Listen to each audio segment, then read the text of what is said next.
oziroma mesec naprej. Krizni dodatek za marec se potem izplača v sorazmernem delu, glede na čas, ko so zaposleni delali. Ok, hvala. To so zaenkrat vsa vprašanja. Če ni več vprašanj, lahko še malo počakamo, če bo še karkoli. Smo še eno vprašanje sem dobila prek telefona, POP TV. Se pravi, koliko podjetij je imelo marca zaposlene že na čakanju in če imamo kakšen okviren podatek? Imate mogoče na ministrstvu? V tem trenutku ga nimam. Nimamo, ne, to bomo odgovorili kasneje, ja. Dobili smo še eno vprašanje.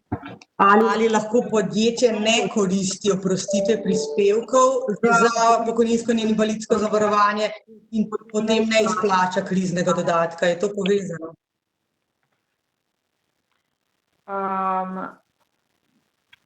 To ni mogoče. 33. člen predvideva oprostitev plačila prispevkov za pokojninsko in invalidsko zavarovanje za vse delavce. Prav tako so delodajalci dolžni izplačati krizni dodatek vsakemu zaposlenemu, ki dela. Hvala, če lahko še eno vprašanje za vas, mislim, da je za vas.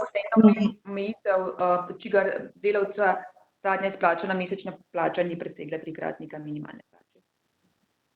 Hvala. Še tole vprašanje. Če je nadomestilo za čakanje višje od povprečne plače, ali je delavec upravičen do te višje razlike in ali je potem ta razlika obdavčena? Mogoče jaz odgovorim v prvem delu. Tako, ja, prosim. Ja, delavec je upravičen do nadomestila, delodajalec mora v vsakem primeru izplačati celotno nadomestilo, višina povračila, ki jo delodajalec lahko dobi s strani zavoda, pa je omejena s višino povprečne plače v letu 2019. Tako da to razliko potem še vedno je dolžan pokriti delodajalec.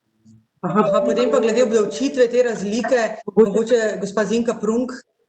Ja, z vidika oprostitve plačila prispevkov se tudi upošteva ta limit. Se pravi, oprostitev plačila prispevkov se lahko uveljavlja samo do višine povprečne plače.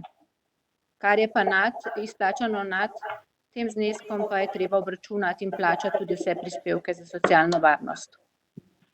Ok, hvala. Mislim, da imamo spet vprašanje tudi spet za MDDSZ, in sicer zakaj se niste odločili, da bi vsem na čakanju nadomestilo omejili na povprečno plačo? Saj komercialist in čistilka na čakanju delata enako nič. Verjetno bolj sistemske narave, če mogoče.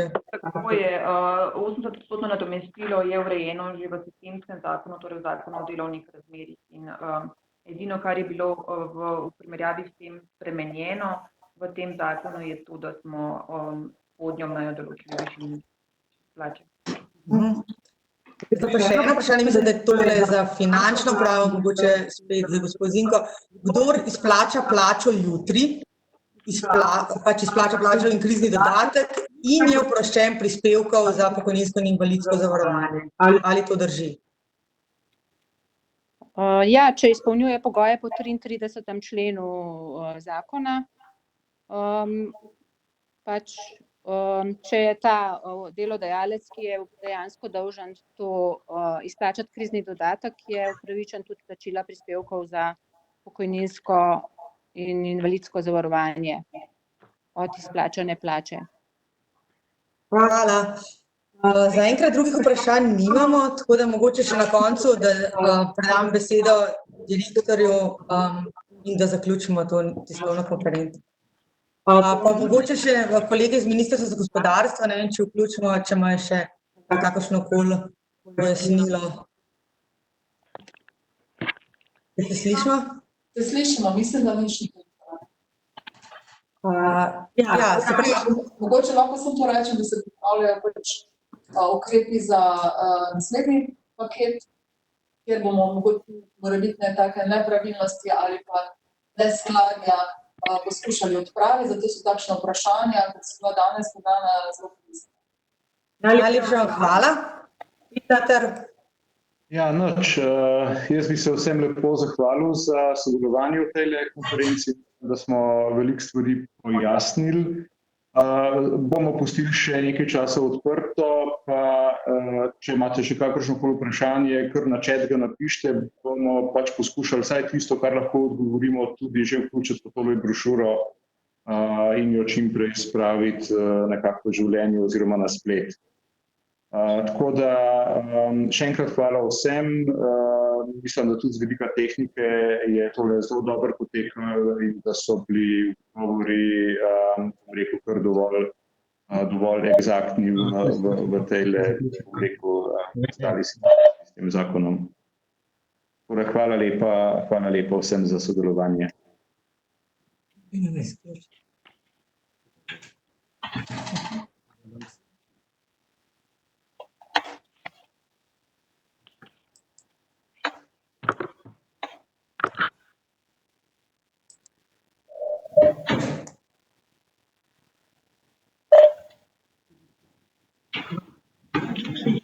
Sem